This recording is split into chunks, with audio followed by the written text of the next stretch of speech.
So in the last class we have discussed about SN1 reaction, ठीक है ना। वहाँ आपको बताए थे हम कि उस वाले केस में आपका न्यूक्लियोफाइल जो होगा that should be weak nucleophile. अगर स्ट्रॉन्ग न्यूक्लियोफाइल लोगे आप तो SN2 रिएक्शन हो जाएगा। ये आपको बताए थे हम प्रीवियस क्लास में, राइट। सो लेट अस सी SN2 रिएक्शन क्या होगा। सो लेट अस सी SN2 रिएक्शन। सबसे पहले अगर यहाँ बात करें हम लोग SN2, है ना। SN2 का फुल फॉर्म क्या हो जाएगा? 2 का मतलब होगा बाइमोलिक्यूलर। This is bimolecular, right? This is nucleophilic and nucleophilic और इसका मतलब होगा substitution. This is substitution, right? अब इससे जो पहले हम बताए थे आपको हम SN1, वो रिएक्शन 2 स्टेप का था, ये रिएक्शन 1 स्टेप का होगा। तो यहाँ पर अगर बात करें इसका बारे में हम, तो this is 1 step reaction, 1 step reaction, एक ही स्टेप में प्रोडक्ट बन जाएगा, राइट। तो जैसे मान लो अगर यहाँ पर अगर RX लेते हो आप प्लस न्यूक्लियोफाइल लेते हो, है ना, तो एक ही स्टेप पे यहाँ पर क्या होने वाला है कि वी गेट द प्रोडक्ट, मतलब R होगा, इस पे जुड़ जाएगा आपका न्यूक्लियोफाइल और X माइनस बाहर निकल जाएगा, राइट। तो यहाँ पर इंटरमीडिएट नहीं बनेगा, लेकिन आपको बताया था SN1 में वहां बना था कार्बोकेटायन इंटरमीडिएट, लेकिन यहाँ नहीं बनेगा। तो यहाँ हम ये एज्यूम करते हैं कि बीच में कोई इमेजिनरी आपका ट्रांजिशन स्टेट बना होगा, मतलब कुछ इस तरह समझ लो आप। जैसे यहाँ आप अगर गौर करो कि X जिस तरफ से जुड़ा हुआ है उसका उल्टा तरफ से जुड़ेगा न्यूक्लियोफाइल, मतलब यहाँ पर क्या होने वाला है, यहाँ पर इन्वर्जन होगा कॉन्फ़िगरेशन का, राइट।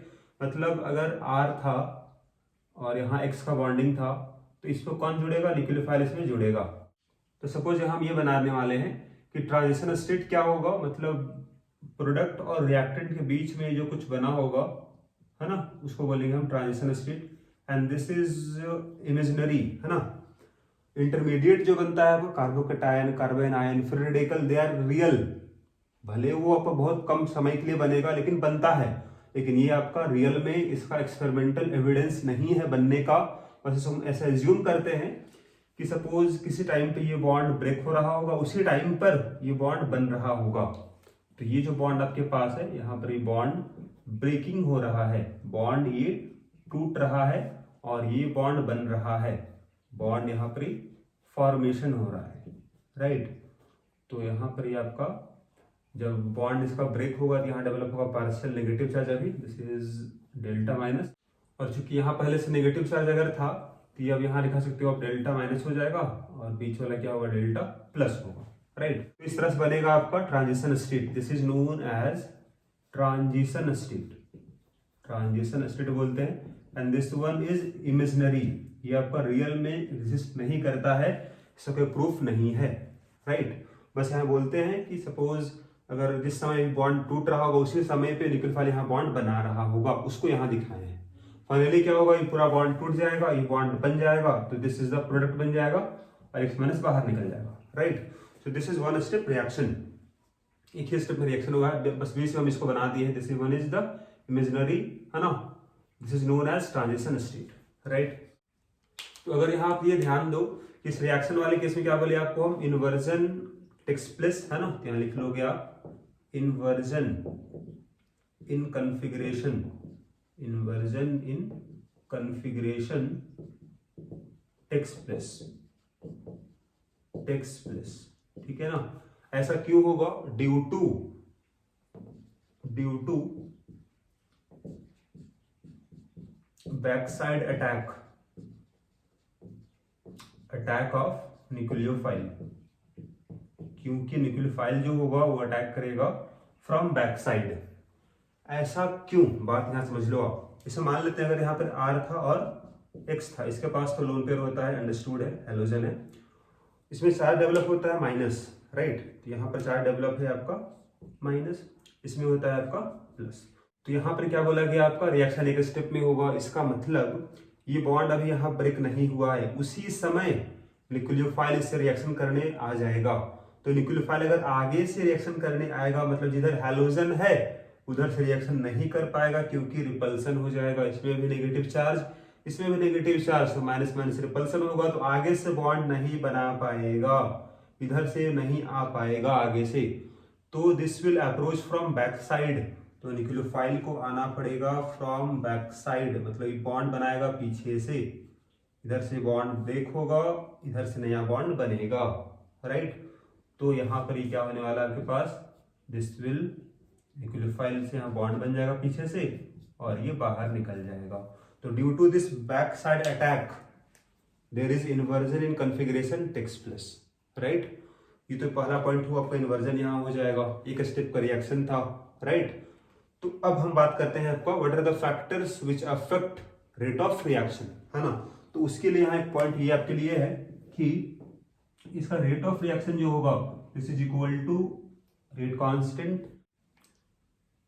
तो अगर यहाँ बोला जाए आपको कि इसका रेट ऑफ रिएक्शन किस पे डिपेंड करेगा, क्योंकि वन स्टेप रिएक्शन है, तो जो भी यहाँ रिएक्टेंट होगा उसी पे डिपेंड करेगा आपका रेट ऑफ रिएक्शन। तो यहाँ पर दो रिएक्टेंट है, कौन कौन सा है, तो एक होगा आपके पास हैलोअल्कीन, मतलब उसको बोलेंगे हम सबस्ट्रेट, दिस इज सबस्ट्रेट है, और दूसरा आपके पास न्यूक्लियोफाइल है, या फिर उसका जगह हम लिखो आप रिएजेंट, राइट। तो this is hour rate law expression. तो इसका ऑर्डर ऑफ रिएक्शन क्या होगा, तो इसका ऑर्डर ऑफ रिएक्शन जो होगा, यहाँ एक है यहाँ भी एक है, मतलब 1 + 1 कितना हो गया, 2 हो गया, इसीलिए यहाँ 2 लिखा जाता है SN2, राइट। अब यहाँ हम देखने वाले हैं what are the factors which affect rate of SN2 reaction. जैसे मान लो आप एक रिएक्शन यहाँ पर इस तरह से, for example there is chlorine, right. अगर इसका रिएक्शन हो न्यूक्लियोफाइल, सपोज यहाँ लेते हैं हम लोग हैं OH माइनस, अगर यहाँ KOH है, मतलब यहाँ से क्या बना होगा, OH माइनस यहाँ बन जाएगा। तो यहाँ OH माइनस जो होगा that will acting as a strong nucleophile, और वो वेट नहीं करेगा कि आप आयोनाइज हो तब हम इसमें अटैक करेंगे, क्योंकि स्ट्रॉन्ग न्यूक्लियोफाइल है OH माइनस। तो ये जैसे ही ये दोनों एक साथ आएगा, ये तुरंत यहाँ पहुंच जाएगा इस पार्शियली पॉजिटिव कार्बन के पास बॉन्ड बनाने के लिए, है ना। उसी समय पे ये बॉन्ड अपना ब्रेक करके निकल जाएगा। तो एक स्टेप में रिएक्शन होने वाला है बिकॉज ऑफ स्ट्रॉन्ग न्यूक्लियोफाइल। तो यहाँ पर प्रोडक्ट जो बना होगा, चूंकि अटैक हुआ है बैक साइड से, तो ये बॉन्ड अगर बिलो द प्लेन था तो ये बॉन्ड कहाँ बनेगा, ये बॉन्ड आपका अबव द प्लेन बन जाएगा। तो इसको बोलते हैं inversion in configuration, right. So this is known as inversion in configuration, right. तो ये आपका SN2 रिएक्शन का एग्जांपल हो गया। अब हम बात करते हैं फैक्टर्स के बारे में। Let us see what are the factors which affect factors affecting rate of SN2 reaction, SN2 reaction, right. पहला फैक्टर क्या होगा, क्या बोले अभी आपको यहाँ पर ही कि इसका रेट ऑफ रिएक्शन डिपेंड करेगा दोनों पे, सबस्ट्रेट पर भी, रिएजेंट पर भी, मतलब न्यूक्लियोफाइल पर भी। तो यहाँ पहला हो जाएगा आपका स्ट्रक्चर ऑफ सबस्ट्रेट। फिर से वही यहाँ बात होगा जैसे हम बताए थे SN1 के लिए, कि अगर मान लो अगर इसके आसपास का ग्रुप अगर बड़ा हो गया, बल्कि ग्रुप हुआ, तो इस न्यूक्लियोफाइल के यहाँ पहुंचने में प्रॉब्लम होगा इस कार्बन तक। तो ये ग्रुप जितना छोटा हो उतना आसानी से पहुंच पाएगा, तभी SN2 रिएक्शन हो पाएगा। मतलब क्या बोलोगे कि इसमें अगर हम बात करें अल्काइल ग्रुप के बारे में, अगर हम बात करें यहाँ पर अल्काइल ग्रुप कैसा होगा, तो अगर आपके पास 3 डिग्री अल्काइल ग्रुप है, 3 डिग्री अल्काइल ग्रुप है, और 2 डिग्री अगर आपके पास है, और 1 डिग्री अगर है, और अगर आपके पास CH3X है, तो सबसे कम क्राउडिंग कहां पर ही होगा, CH3X वाले, मतलब इस कार्बन में होगा प्लस चार्ज और इसमें केवल 3 हाइड्रोजन जुड़ा हुआ है, छोटा छोटा हाइड्रोजन है। तो न्यूक्लियोफाइल बहुत आसानी से इस कार्बन तक पहुंच पाएगा बॉन्ड बनाने के लिए फ्रॉम बैक साइड। लेकिन यहाँ 3 डिग्री वाले में क्या होगा देख लो आप, जैसे मान लेते हैं यहाँ पर मिथाइल ग्रुप है, यहाँ पर भी मिथाइल ग्रुप है, यहाँ पर भी मिथाइल ग्रुप है, यहाँ पर ही X है। 2 डिग्री का मतलब क्या हो जाता है कि यहाँ पर ही आपके पास मिथाइल ग्रुप हो गया, ये मिथाइल ग्रुप हो गया और X हो गया। यहाँ पर ही मिथाइल ग्रुप है, CH2 और X है, और यहाँ तक को दिख ही रहा है जैसे CH3 और X है ना। तो इस कार्बन के पीछे देखो आप, यहाँ CH3 है, यहाँ CH3 है, यहाँ भी CH3 है, तो क्राउडिंग यहाँ पर ज्यादा है। तो न्यूक्लियोफाइल को इस कार्बन, यहाँ रिएक्शन तो केवल यहाँ होगा ना, इस कार्बन पे जो बॉन्डेड है X के साथ, तो यहाँ पहुंचने में प्रॉब्लम होगा, यहाँ नहीं पहुंच पाएगा, तो यहाँ प्रॉब्लम होगा पहुंचने में, इसीलिए इसका रेट ऑफ रिएक्शन कम होगा। तो ऑर्डर ये हो जाएगा रेट ऑफ रिएक्शन का, राइट। ये आपका इन जनरल ये हम बोलते हैं। अगर हाइड्रोजन अगर कॉमन है, न्यूक्लियोफाइल अगर कॉमन है, तो अल्काइल ग्रुप कैसा होगा? अगर मिथाइल वाला है तो सबसे ज्यादा होगा रेट ऑफ रिएक्शन SN2 का, फिर 1 डिग्री का, 2 डिग्री का, और सबसे कम होगा, नेग्लिजिबल होगा 3 डिग्री वाले में, राइट। इसका मतलब स्टेरिक हिंड्रेंस अगर बढ़ेगा तो रेट ऑफ SN2 घटेगा। This is known as steric hindrance. Size अगर बढ़ेगा उसको बोलते हैं स्टेरिक हिंड्रेंस, मतलब साइज बढ़ने के कारण रिएक्शन कम होना, उसको बोलते हैं स्टेरिक हिंड्रेंस, है ना। जैसे अगर यहाँ टर्म अगर लिखा जाए आपको स्टेरिक, अगर बार बार अगर हम ये लिखते हैं स्टेरिक हिंड्रेंस, इसका मतलब क्या होगा? स्टेरिक का मतलब हो जाएगा this is related to size, related to size. और हिंड्रेंस मतलब क्या होता है? स्टॉप होना, मतलब हिंड्रेंस मतलब होगा स्टॉप होना। इसका मतलब बिकॉज ऑफ साइज अगर रिएक्शन अगर नहीं हो पा रहा है तो उसको बोलेंगे हम स्टेरिक हिंड्रेंस, मतलब वो जो इफेक्ट हो रहा है उसको बोलेंगे हम स्टेरिक हिंड्रेंस। तो यहाँ पर बोलेंगे हम because of steric hindrance SN2 reaction कम होगा 3 डिग्री वाले में, राइट। क्योंकि अटैक होना है बैक साइड से, और बैक साइड में बहुत सारा अगर ग्रुप लगा रहेगा तो पहुंच नहीं पाएगा कार्बन तक, तो रिएक्शन यहाँ नहीं हो पाएगा। नेग्लिजिबल अगर होगा भी तो बहुत नेग्लिजिबल अमाउंट में होगा, है ना। प्रैक्टिकली आप यहाँ ये बोलोगे 1 डिग्री हुआ तो रिएक्शन होगा, 2 डिग्री में थोड़ा बहुत होगा, इसमें नेग्लिजिबल बोलोगे आप, ठीक है। चलो, ये तो पहला हो गया आपका स्ट्रक्चर ऑफ सबस्ट्रेट में अल्काइल पार्ट देखिए। यहाँ सेकंड देखोगे आप लिविंग ग्रुप, यहाँ सेकंड हो जाएगा आपका लिविंग ग्रुप। लिविंग ग्रुप जैसा कि आपको हम बता चुके हैं कि बेटर लिविंग ग्रुप अगर होगा तो ये बॉन्ड आसानी से टूट पाएगा, कार्बन और हाइड्रोजन का बॉन्ड जितना आसानी से बॉन्ड टूट पाएगा, है ना, उतना फास्ट रिएक्शन होगा, और जितना आसानी से बॉन्ड टूटेगा उतना अच्छा लिविंग ग्रुप होगा। मतलब यहाँ क्या बोलोगे आप? अगर बेटर लिविंग ग्रुप है, better leaving group proportional to rate of SN2 reaction, right, rate of SN2 reaction. तो बेटर लिविंग ग्रुप कौन है? F माइनस से अच्छा लिविंग ग्रुप Cl माइनस है, इससे अच्छा लिविंग ग्रुप Br माइनस है, फिर I माइनस है। इसका मतलब ये हो जाएगा कि अगर सपोज अल्काइल ग्रुप अगर कॉमन है, न्यूक्लियोफाइल भी कॉमन है, तो रेट ऑफ रिएक्शन का ऑर्डर क्या होगा? This is our order. अगर Ri है तो जल्दी रिएक्शन करेगा, this is rate of SN2 reaction, right. Order ये हो जाएगा। फिर हम थर्ड बात कर लेते हैं। आपका थर्ड हो जाएगा concentration and reactivity of nucleophile, right. मतलब यहाँ देखो आप, सिंपल सा देखो आप कि आपका रेट ऑफ एक्सप्रेशन जो था उसमें इन्वॉल्व था, मतलब हेलोअल्कीन भी इन्वॉल्व होगा, सबस्ट्रेट और रिएजेंट था। रिएजेंट मतलब यहाँ न्यूक्लियोफाइल है, तो दोनों पे ही डिपेंड करेगा रेट ऑफ रिएक्शन। तो यहाँ से आप ये बोल सकते हो कि रेट ऑफ रिएक्शन जो है, rate of SN2 reaction depends on concentration of nucleophile. मतलब अगर कंसेंट्रेशन अगर ज्यादा होगा न्यूक्लियोफाइल का तो रेट ऑफ रिएक्शन भी बढ़ेगा, राइट। साथ ही रिएक्टिविटी अगर बात करें हम, तो अगर ज्यादा रिएक्टिव अगर है न्यूक्लियोफाइल, अगर ज्यादा न्यूक्लियोफिलिसिटी है तो इसका रिएक्शन जल्दी होगा, रेट ऑफ रिएक्शन फास्ट होगा, क्योंकि जितना जल्दी रिएक्शन कर पाएगा इधर से बैक साइड से वो निकल जाएगा उधर से, तो रेट ऑफ रिएक्शन ज्यादा होगा। तो यहाँ बोलेंगे हम rate of SN2 depends on nucleophilicity of nucleophile, right. तो इस पर डिपेंड करता है। सो नेक्स्ट हम बात करते हैं सॉल्वेंट, है ना। तो सॉल्वेंट आपको बताए थे SN1 रिएक्शन में सॉल्वेंट कैसा था? पोलर प्रोटिक था। क्यों? क्योंकि वो आपका स्टेबलाइज कर रहा था कार्बोकेटायन जो बना था पहला स्टेप में, और आपका बना था X माइनस, वो दोनों को सॉल्वेशन से स्टेबलाइज कर रहा था। लेकिन यहाँ वैसा आपका नहीं बने कार्बोकेटायन, तो यहाँ पोलर प्रोटिक का जरूरत यहाँ नहीं है। यहाँ जरूरत कैसा है आपका? यहाँ सॉल्वेंट होगा आपका पोलर एप्रोटिक सॉल्वेंट। तो यहाँ एग्जाम्पल क्या हो जाएगा? दिस इज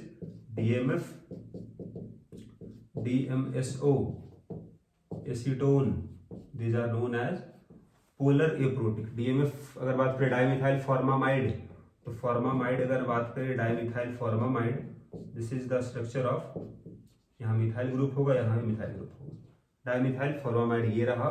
DMSO क्या हो जाएगा, दिस इज डाइमिथाइल सल्फोक्साइड, यहाँ मिथाइल है, यहाँ भी मिथाइल है। एसीटोन तो मालूम ही है, दिस इज एसीटोन।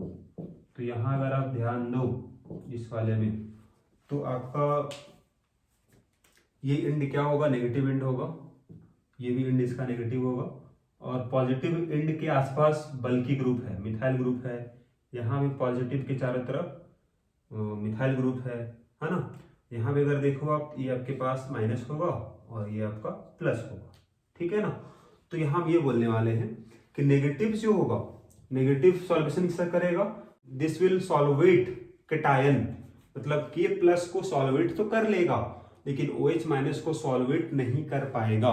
सॉल्वेट नहीं कर पाएगा मतलब ये आपका काम करेगा स्ट्रॉन्ग न्यूक्लियोफाइल की तरह, और अटैक जल्दी कर पाएगा पार्शियली पॉजिटिव कार्बन पर। इसीलिए हम इस्तेमाल करते हैं यहाँ पर ही पोलर एप्रोटिक सॉल्वेंट, राइट। तो ये न्यूक्लियोफाइल आसानी से इसमें रिएक्शन कर पाएगा। इसको सॉल्वेट कौन करता है, OH माइनस को।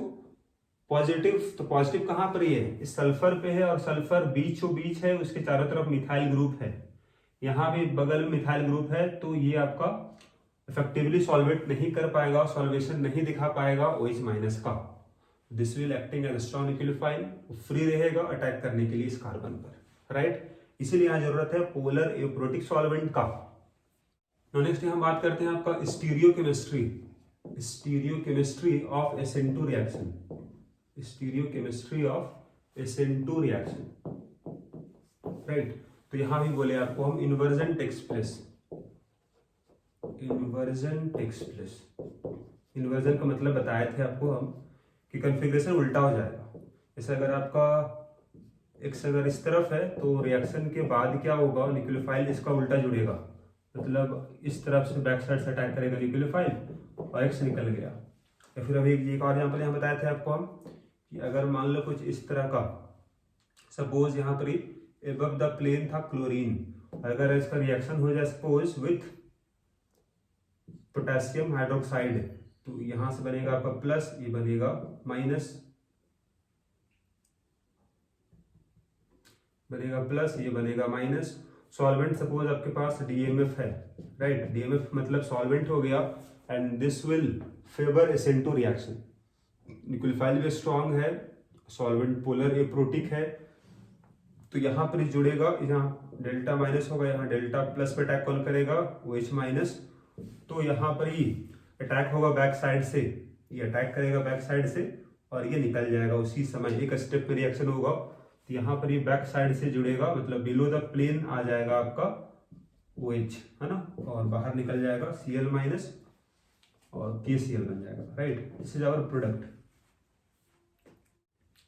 नेक्स्ट हम बात कर लेते हैं आपका comparison of SN1 SN2 reaction, right. तो यहाँ आप डिवाइड करते हैं हम लोग, जैसे एक तरफ हम बात कर रहे हैं SN1 के बारे में, एक तरफ SN2 के बारे में, दोनों में क्या डिफरेंसेस है उसको देखो आप। तो SN1 रिएक्शन 2 स्टेप का था, दिस इज 2 स्टेप रिएक्शन, लेकिन ये क्या था, 1 स्टेप रिएक्शन था, this is 1 step reaction. Full form मालूम था आपको, this is unimolecular nucleophilic substitution, this is bimolecular nucleophilic substitution, right. Second point यहाँ पे क्या होगा कि इसमें कार्बोकैटायन बनेगा, अगर बनेगा मतलब इसमें रीअरेंजमेंट पॉसिबल होगा, यहाँ बोलोगे आप rearrangement of carbocation possible, rearrangement of carbocation possible, क्योंकि ये बन रहा है यहाँ पर, राइट।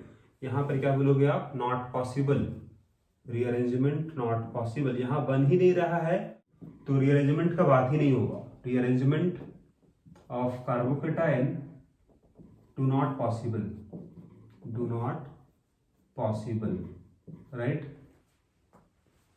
फिर यहाँ नेक्स्ट पॉइंट इस वाले केस में हो जाएगा, यहाँ पर क्या होने वाला है, रेसमाइजेशन होगा, रेसमाइजेशन टेक्स प्लेस, मतलब यहाँ पर ये दोनों ही बनता है, डेक्स्ट्रो भी बनेगा, लीवो भी बनेगा, अगर कायरल अगर हुआ आपका रिएक्टेंट, यहाँ पर केवल इन्वर्जन होगा, यहाँ बोलोगे आप inversion takes place, inversion takes place. फिर यहाँ नेक्स्ट पॉइंट हो जाएगा, इसमें न्यूक्लियोफाइल अगर वीक न्यूक्लियोफाइल हुआ तो फेवर करेगा SN1 को। Weak nucleophile favours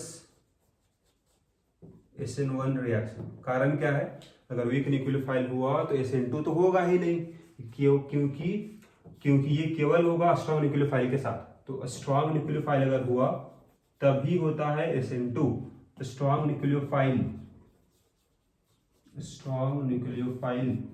favours SN2।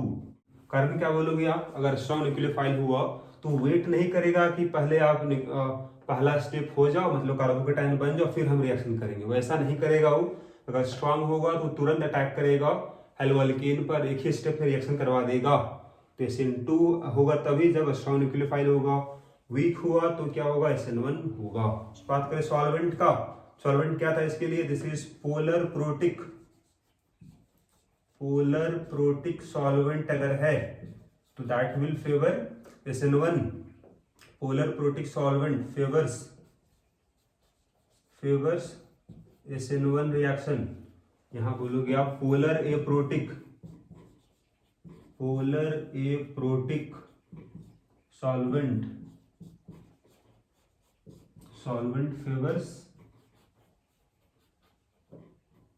Favour SN2, right. तो ये तो बात हुआ आपका।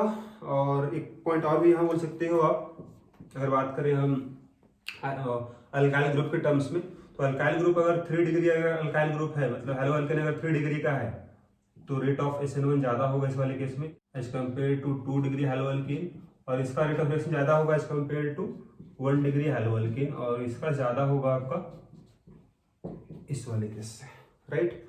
यहाँ अगर बात करें हम रेट ऑफ SN2 के बारे में, तो ये तो बात हुआ आपका कंपेरिजन किसके लिए बात करें हम, this is rate of SN1 के लिए यहाँ पर हम लिखिए हम, right, this is rate of SN1। अगर यहाँ बात करें हम तो यहाँ पर ये स्ट्रिक्ट हिंड्रेंस कम होगा तो उसमें ज्यादा होगा रेट ऑफ रिएक्शन, मतलब अगर CS3 अगर X होगा तो रेट ऑफ SN2 ज्यादा होगा कंपेयर टू 1 डिग्री हेलोअल्केन, इसका ज्यादा होगा rate of reaction as compare to 2 degree haloalkane, और इसका रेट ऑफ रिएक्शन ज्यादा होगा as compare to 3 degree haloalkane, right. ये इसका ऑर्डर होगा, इसका ऑर्डर ये हो जाएगा, this is rate of SN2 का ऑर्डर ये हो जाएगा, ठीक है ना। ये सब कुछ डिफरेंसेस है आपका SN1 और SN2 में, है ना।